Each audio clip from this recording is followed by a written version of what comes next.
Bonjour à tous. Donc oui, je suis Charlotte Bourda, je suis responsable CRM chez Balinea depuis bientôt 2 ans et demi.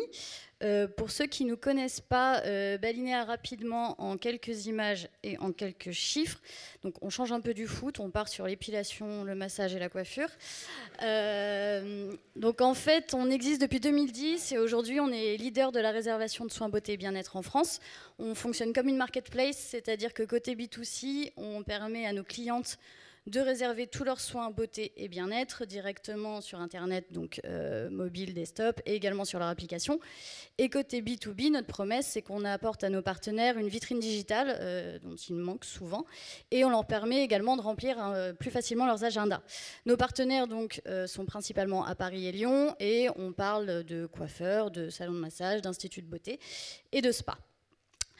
Donc ça, c'est Balinea aujourd'hui. Si on revient un peu en 2016 à Balinea, nos besoins en termes de CRM et qui on était, d'un point de vue très marketing, on avait besoin, comme beaucoup des intervenants avant, d'automatiser, c'est-à-dire qu'on ne faisait pas rien, on envoyait des mails, mais on faisait tout à la mano, c'est-à-dire que je faisais des extracts de données, je réconciliais, j'envoyais mes listings, etc., etc. C'était extrêmement chronophage, et en termes de personnalisation, vous imaginez bien que c'est extrêmement limité également. L'objectif derrière tout ça étant de fidéliser notre clientèle.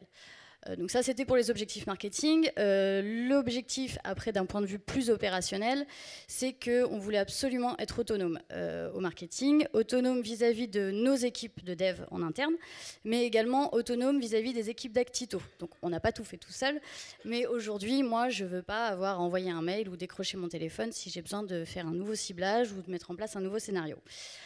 Et extrêmement important aussi, le sizing du setup. C'est-à-dire que dans notre bench, on a rencontré pas mal d'acteurs qui nous proposaient une solution comme ça. On savait qu'on allait utiliser ça. Et ce qui nous a plu chez Actito, c'est qu'ils ont fait l'inverse. Ils sont partis de notre besoin. Ils nous ont proposé un sizing, enfin un setup avec la même échelle, tout en restant agile, comme aime bien le dire Marc. C'est-à-dire qu'on avait quand même un peu d'ambition et qu'on voulait faire évoluer nos besoins. Et le setup a évolué avec nous. Donc du coup, aujourd'hui, finalement, on a un modèle de données, somme toute, assez simple, puisqu'on n'a que 3 tables. Une table avec nos données de profil, des données déclaratives essentiellement, une table avec nos données de commande de réservation, et une table que moi j'appelle un réservoir de code promotionnel qu'on peut distiller à la volée. Et Actito, derrière, en fait, va calculer un certain nombre de champs, d'agrégats, etc., qui font remonter dans notre table de profil, qui nous permet de déclencher nos scénarios et de les personnaliser. Ce sera tout pour le côté technique. Je vais moins parler du setup maintenant. Je vais davantage vous montrer de façon très opérationnelle en fait, des exemples de scénarios qu'on a mis en place. Le premier... Ah non, on en a mis 15. J'avais oublié mon petit... Voilà. Le premier, chez Balinea, en fait, on a pas mal de clientes qui tapent massage Paris pas cher, qui tombent sur Balinea, elles achètent un massage et derrière, on les revoit pas. Donc ça, c'est pas vraiment ce qu'on veut faire. Donc on avait un premier objectif qui était de rentabiliser nos coûts d'acquisition. En fait, donc à gauche, on a l'acquisition de notre client et en fait, après cette courbe, elle montre plus ou moins à quel point c'est facile de déclencher un second achat.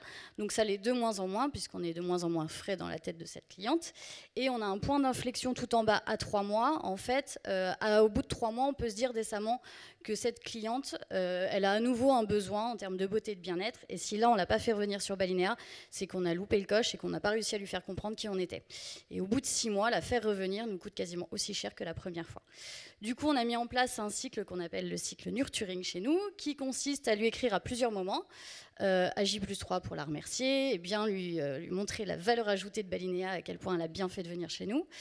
À M+1, donc un mois après son rendez-vous, on lui montre la largeur de notre offre, parce que comme je disais, peut-être qu'elle a tapé massage, qu'elle n'a pas vu qu'on permettait aussi de réserver des épilations et du soin du visage.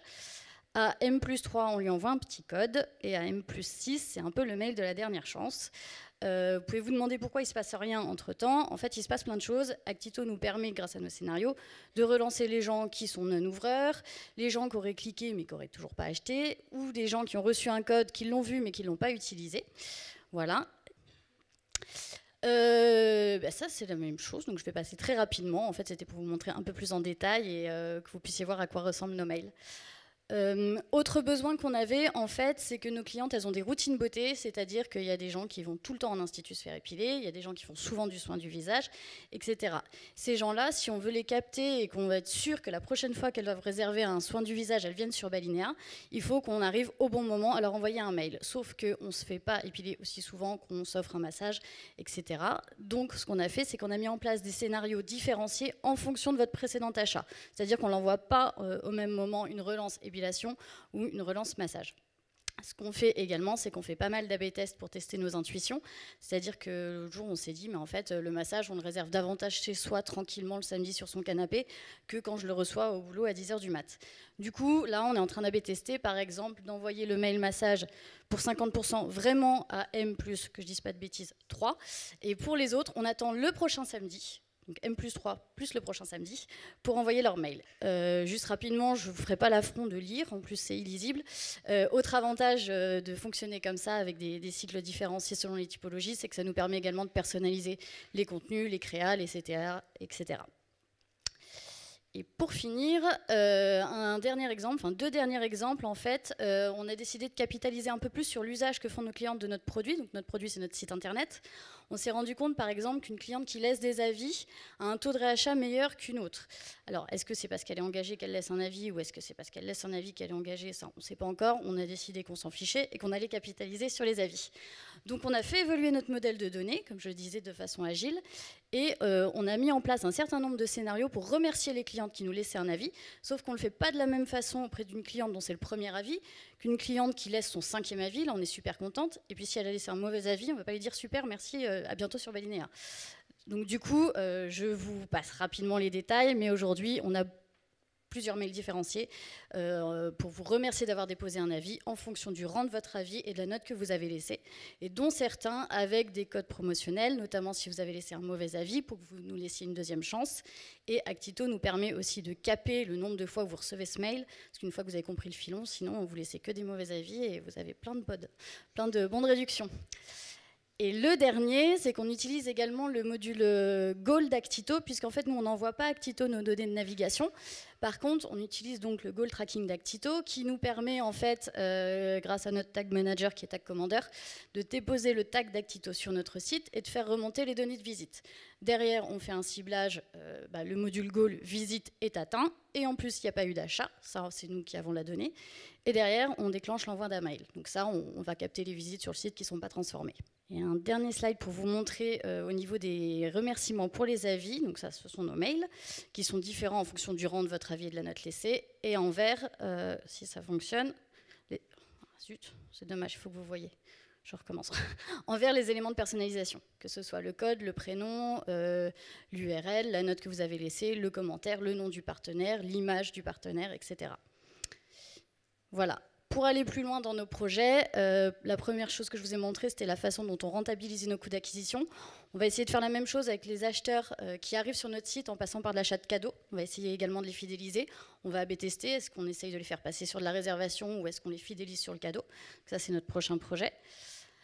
Sur la personnalisation des moments d'envoi en fonction du soin que vous avez fait, on a travaillé donc avec Aneta à faire remonter dans la table utilisateur la fréquence d'achat par typologie de soins de nos utilisateurs. C'est-à-dire que Madame X qui se fait épiler toutes les 2 semaines recevra un mail au bout de 2 semaines.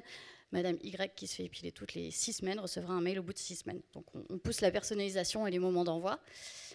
Et sur les usages produits, là, notre gros challenge sur 2018, c'est l'application, puisqu'on a 2 applications. Et là, on va essayer de booster à fond le téléchargement. Et j'ai fini.